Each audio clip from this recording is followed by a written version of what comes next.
श्री स्वामी समर्थ मंडळी, श्री मल्हारी सप्तशती या ग्रंथाचा पाठ किंवा पारायण कसं करायचं? आता बघा, 21 नोव्हेंबर शुक्रवारपासून ते 26 नोव्हेंबर बुधवारपर्यंत मल्हारी मार्तंड षडरात्र उत्सव म्हणजे खंडोबांचं नवरात्र आहे.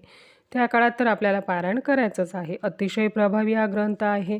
याशिवाय वर्षभरामध्ये सुद्धा आपण याचं पारायण करू शकतो. रविवारी संपूर्ण एक पाठ वाचू शकतो. बघा, 11 रविवार 11 पाठ आपण करू शकतो.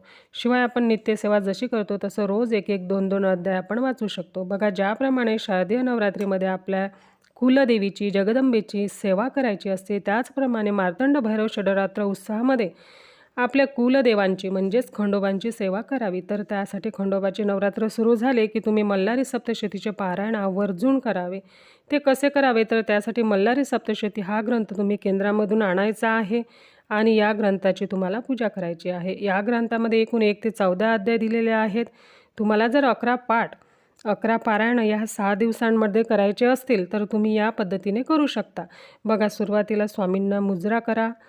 नंतर सुरुवातीला तुम्हाला काय वाचायचं आहे ते आपण बघू. श्री स्वामी स्तवन इथून सुरुवात केल्यावर त्यानंतर श्री मल्हारी कवच, हे झाल्यानंतर श्री मल्हारी हृदय स्तोत्र जसं पोथीमध्ये ग्रंथामध्ये दिलेलं आहे तसंच तुम्हाला वाचायचं आहे. मल्हारी अष्टक, त्यानंतर मल्हारी मार्तंडांचा मंत्र जप, तो मंत्र दिलेला आहे तर तो तुम्हाला म्हणायचा आहे. 47 वर्णांचा तो मंत्र आहे तर तो सुद्धा तुम्हाला नक्की म्हणायचा आहे. आणि त्यानंतर पहिला अध्याय सुरू होतो. तर यामध्ये 14 अध्याय आहेत आणि 14 अध्याय झाल्यानंतर शेवटी क्षमा प्रार्थना आहे आणि खंडेरायांची आरती. हे झाल्यानंतर आपला एक पाठ संपतो, एक पाठ पूर्ण होतो. आता तुम्हाला 11 पाठ करणं शक्य होत नसतील या 6 दिवसांमध्ये तर तुम्ही काय करायचं? एक पाठ करायचा. तुम्ही एक पाठ करू शकता. सुरुवातीला स्वामी स्तवन, मल्हारी कवच, त्यानंतर मल्हारी हृदय स्तोत्र, त्यानंतर मल्हारी अष्टक आणि मल्हारी मार्तंडांचा मंत्रजप हे रोज तुम्हाला सुरुवातीला वाचायचं आहे. नंतर मग तुमचे रोज 2-2 अध्याय तुम्ही वाचू शकता आणि खंडोबांची आरती. नंतर संपूर्ण 14 अध्याय पूर्ण झाल्यानंतर एक पाठ तुमचा पूर्ण होतो. त्यानंतर क्षमा याचना तुम्हाला करायची आहे.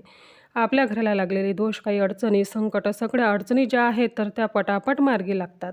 खूप प्रभावी आहे ही सेवा. वडिलांची केलेली सेवा कधीही वाया जात नाही. बघा, नोकरीमध्ये काही अडचणी असतील तर तुम्ही मल्हारी सप्तशतीचे 11 पाठ करा. दर रविवारी एक पाठ करू शकता. दर रविवारी हा संपूर्ण ग्रंथाचा एक पाठ तुम्हाला करायचा आहे. ही सेवा तुम्ही 11 रविवार करून बघा. 100% तुम्हाला अनुभव येईल आणि तुम्ही स्वतः मला कमेंट करून सांगाल. माहिती आवडली असेल तर व्हिडिओला लाईक करा, शेअर करा आणि कमेंटमध्ये एळकोट जय मल्हार नक्की लिहा. धन्यवाद. श्री स्वामी समर्थ.